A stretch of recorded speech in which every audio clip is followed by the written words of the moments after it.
And then the last thing I want to talk about a little bit, and then we'll do this breakout again, is page 59. And this is some of the new theory I'm developing.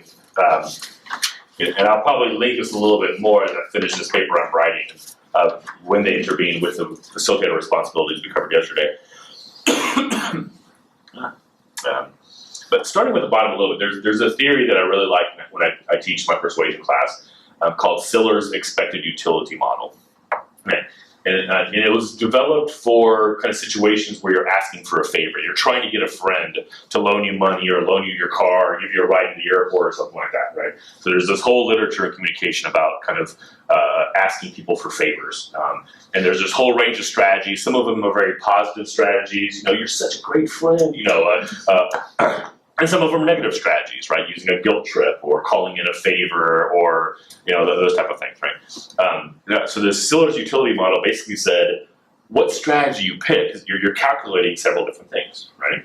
You're calculating for the factors of what strategy you pick. One is how important is it for the favor to you know, is it like I'd really like to go to this party, or if I don't get a ride to the airport, I don't get to go home for Christmas or something like that, right? So how important is it, right? How important is the relationship, right? What's the potential impact on that relationship? And then fourth, which I think is very important, is how likely is the strategy to work? Because part of it is you don't want to pull out the big guns, right? You don't want to go with a really bad guilt trip that's not going to work, right? Because then you have the damage to the relationship and you still don't get the favor, right? So you're calculating in your head all these things of what am I going to use here, right? Do I get angry? Do I kind of, you know, point out the time that they didn't do something, or all that kind of stuff, right? And one of the interesting examples here is the literature also has, there's examples sometimes when you're asking for a favor that you purposely don't want the favor to be rewarded to you. Because you'd rather, there's a positive impact on the relationship.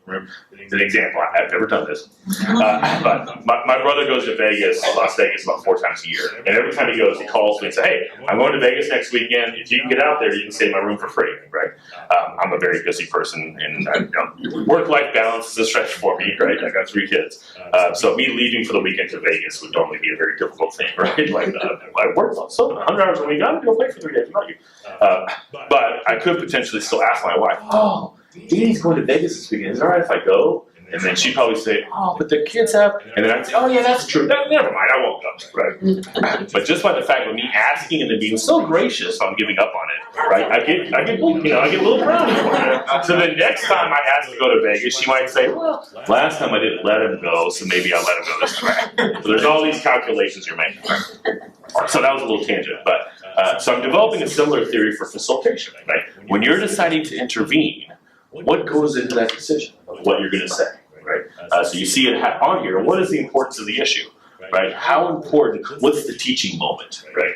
How important is the opportunity to, so if someone, say if there's a tension and someone expresses one side of the tension, using the example of the K-12 stuff, someone says, no, that's ridiculous, there's no accountability. And you know, oh, there's an interesting tension between accountability and, you know, these other things that we want to talk about, right? And if that seems like a pretty key part of this discussion, and it's clear that this group is only seeing one side of it, I might say, this is so important that I need to intervene here to try to get them to kind of explore this tension, right? So that first thing is how, you know, the importance of the issue. And part of, we'll review this with the when to intervene, but with any kind of group communication, there's a whole literature on group communication.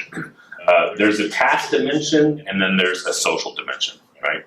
So groups form to get something done, right? But then there's also a social dimension that the more comfortable the group with each other, the more likely they'll be able to do the task in some way, right? But the same stuff is the more they're focused on the social, they're not doing the task.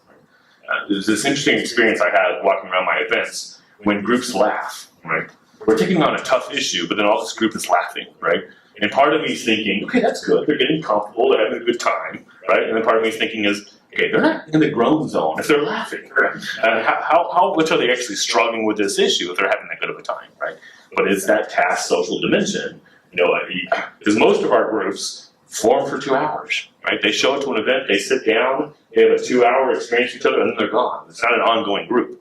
Right, so you know, you've probably seen the literature in terms of what norming, storming, you know, that kind of have group development and stuff. We have 2 hours for them to develop, right? So normally I see laughter as, hey, they're starting to bond as a group, right? And hopefully they'll be able to kind of use that bonding to be able to do the hard work later on. Hopefully they're not lasting for 2 hours, right? Because then they're probably not doing any tasks. So that's the same thing as the importance of an issue is, if you're pushing on a learning moment, if you're pushing on attention, right, you're probably working on tasks, but you might be giving up relationship, right?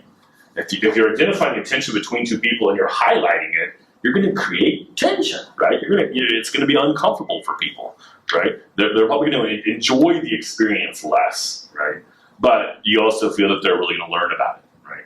So as a facilitator, you're constantly kind of dealing with that tension in a way between tasks, and so you're not wanting to.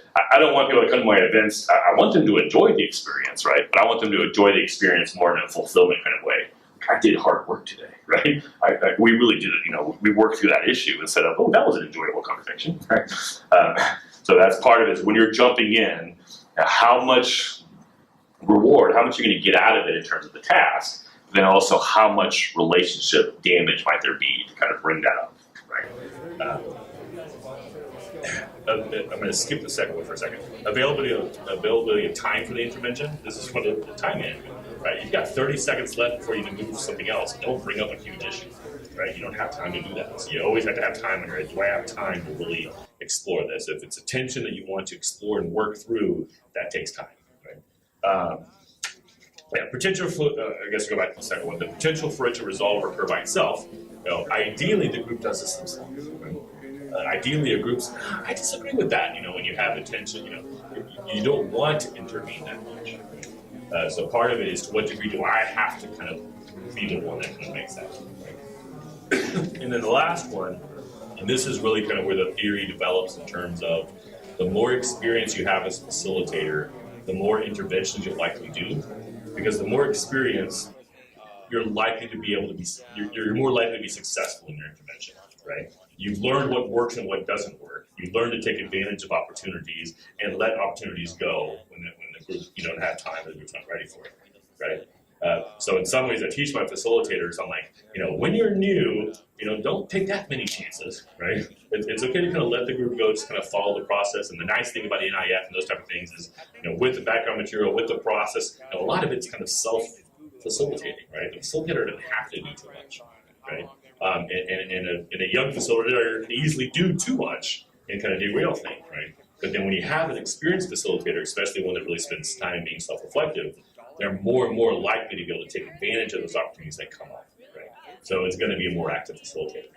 And I think that's one of the reasons in my program I'm now kind of training more active facilitators, because I have a lot of time to train them, right?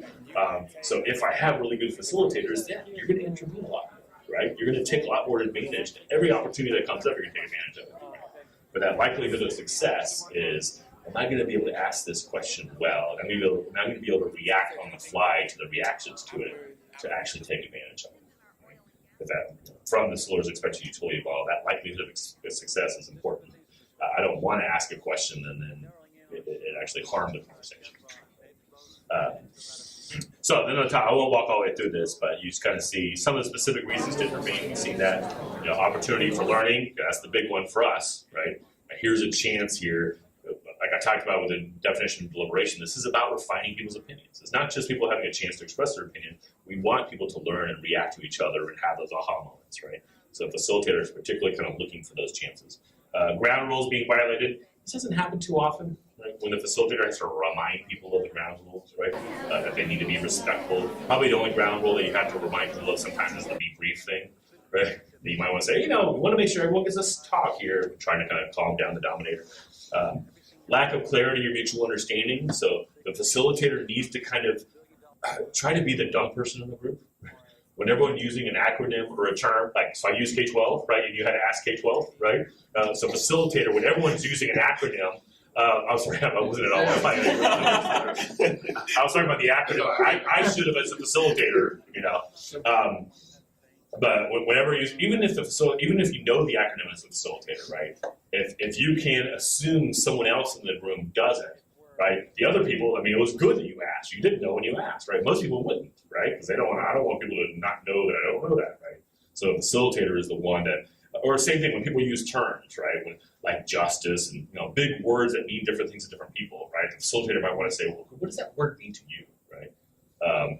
So you're the one in charge of that. Part of your job is to make sure there's mutual understanding and comprehension. People understand each other.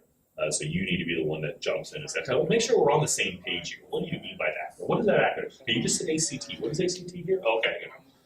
So that's part of your job, why you did intervene sometimes. Adjusting pace and time management. So a lot of your interventions is how much time you have left, you need to almost move on, and so forth. And then opportunity to improve group dynamics or honor democratic attitudes. This is in some guys when you're intervening for the sake of the relationship. If someone's being, the ground rule of being respectful, you don't re-mention that ground rule that much, right? But you are in charge of making sure people feel comfortable. Right? One of the tough ones is when someone uses a derogatory term or an offensive term, to what degree do you jump in, right? And kind of push back on that. Sometimes you might just reframe it, you paraphrase it, you take that term out, right? So it makes it a little bit more, but part of your responsibility is keeping that group safe. Right? But there's a tension with that. I do a lot of free speech stuff, right? That it can create a chilling effect when you really kind of, especially like talking about issues, like tough issues like race and that kind of stuff. It's so hard to talk about that, right? That if people are scared to say any of the wrong words, it really cuts off conversation, right? So we often, when we do something like our race or really kind of tough issues, we'll add some of the ground rules, like assume best intentions, right? It's like, let's not worry too much about it. If people are using words, don't put too much meaning into that. And for a while here, let's try. But that's a tough kind of line to draw in a sense, right? And we don't want people to feel kind of uncomfortable. But that's that last kind of intervention is you're really thinking about those group dynamics and making sure people